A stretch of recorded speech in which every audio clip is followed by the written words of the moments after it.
Good morning. Welcome again to Morning Devotions, and thank you again so much for our time together. Well, about the time you're watching this, I'm going to be getting on an airplane and getting ready to come home.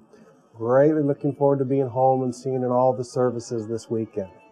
I want to talk to you today for just a moment out of the book of Matthew chapter 6. And my thought is this: how do you keep your motives right in a marketing, branding-driven world?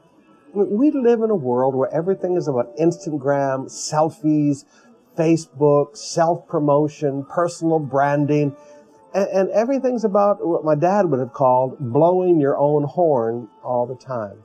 Now, how do we keep our motives right so that God will bless us in the middle of a marketing-driven world?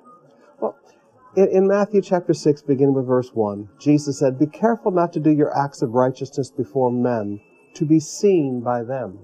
He said, if you do, you will have no reward from your Father in heaven. So, all right, we don't want to do things to be seen by men. We don't want to do our acts of righteousness and live right and do things right to be seen by men.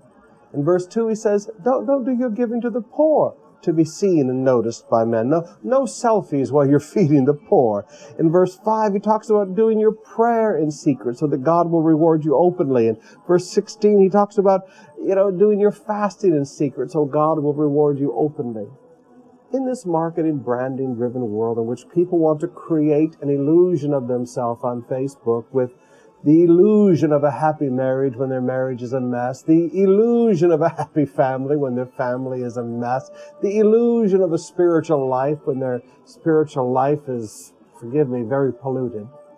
In this world in which the world lives by perceptions rather than reality, let's just learn to be real.